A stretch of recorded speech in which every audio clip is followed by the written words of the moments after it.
Welcome to Overlooked. My name is Yemi, and I will be your host for the show. Released weekly, I share overlooked stories from around the world with you. This will include the good, the bad, the weird, and sometimes the absolutely hilarious. Come back often, share with your friends, and feel free to add the podcast to your regular podcast rotation, wherever you get your podcasts. If you come across stories or articles that you think should be featured here, please don't hesitate to share them. Now, it's time for this week's episode. Hello, everybody, and welcome to the season finale. In this episode, we will revisit some of the compelling stories across 33 episodes from season 1 of the Overlook podcast.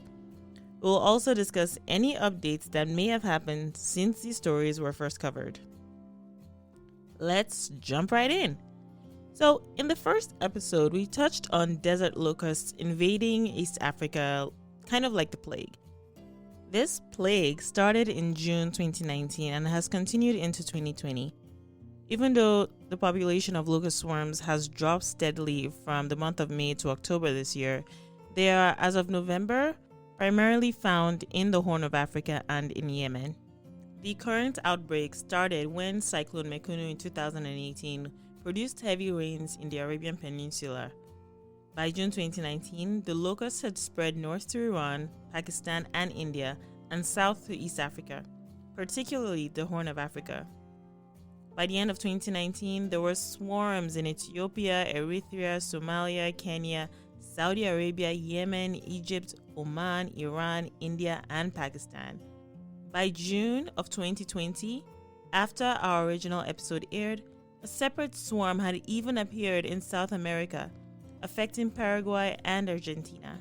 Since we last discussed the swarm, various countries and intergovernmental organizations have put extensive aerial and ground pest control efforts in place. For example, the Chinese government donated batches of anti-locust materials to Ethiopia as the East African country fights the worst desert locust invasion it's had in recent history.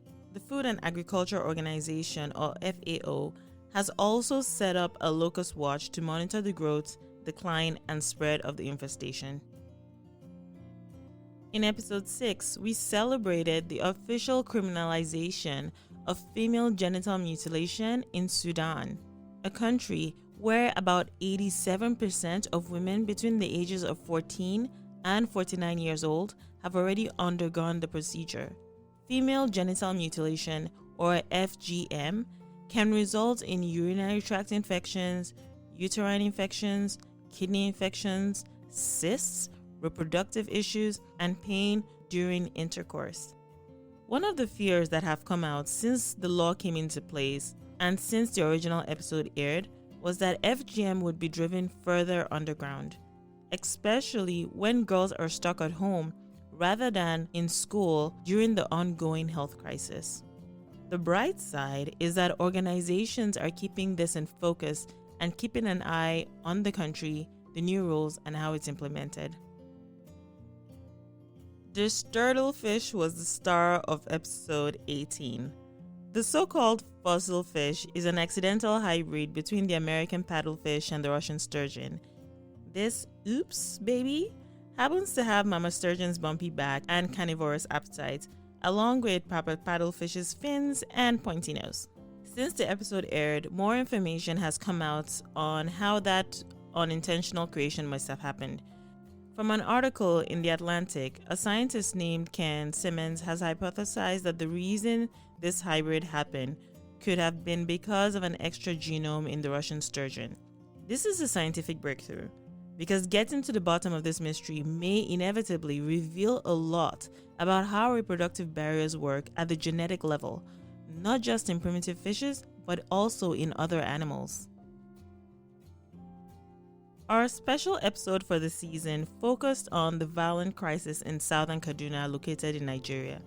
While the history of violent conflict in southern Kaduna is complex and long, the episode focused on the internally displaced people whose lives had been impacted by the ongoing conflict in the area. In case you forgot, an internally displaced person, or an IDP, is someone who is forced to flee his or her own home, but who remains in the country or within his or her country's borders. We also had our very first guest on the show, Alheri Magaji with the Radai Foundation, or Radai. Radai is an organization that assists internally displaced people or indigenous people in Nigeria to grow into positive and contributing members of their communities. On episode 28, the show brought the Nagorno-Karabakh conflict to your attention. The conflict is between Azerbaijan and Armenia and had been simmering for over 2 decades, but escalated in late September. As we discussed on the episode, the Nagorno-Karabakh region is at the heart of the decades-old conflict. It is recognized as part of Azerbaijan and remains within its borders, but it is controlled by ethnic Armenians. The countries fought a bloody war over the region in the late 1980s and early 1990s. Although they declared a ceasefire, negotiations over the decades mediated by various international powers never resulted in lasting peace. Since the episode aired, fighting continued from late September until a ceasefire on November the 10th. As part of the agreement, Azerbaijan will take control of the outlying territories. The first, Kalbajar, was to be turned over on November 15th. The truce, which was negotiated by Russia, also included the deployment of 2,000 Russian peacekeepers. Azerbaijan has now agreed to delay the takeover until November 25 because of a request from Armenia to do so. As of November the 15th, reports from Al Jazeera show that residents of the Kalbajar district, one of the 7 districts adjacent to Nagorno-Karabakh, had already started leaving the area in droves. In our penultimate episode for the season, one of the stories we covered was on the new malaria test that is as easy to deploy as putting on a bandage. In that episode, we honored researchers at Rice University in the United States that created the simple bandage-like malaria test. It is also awesome that the development team said that this technology has potential for use as tests for other diseases.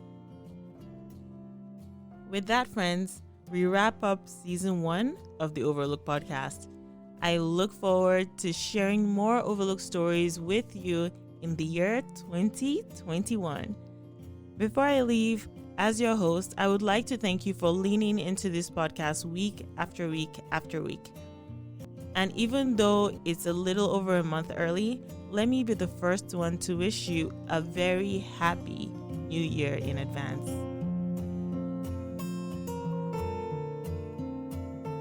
Thanks for listening, friends. As a reminder, the podcast is released weekly. Subscribe or follow across social media to be notified when a new episode is released. Overlooked is a Tunuka media production, which also includes shows like Africa in My Kitchen, with more on the way.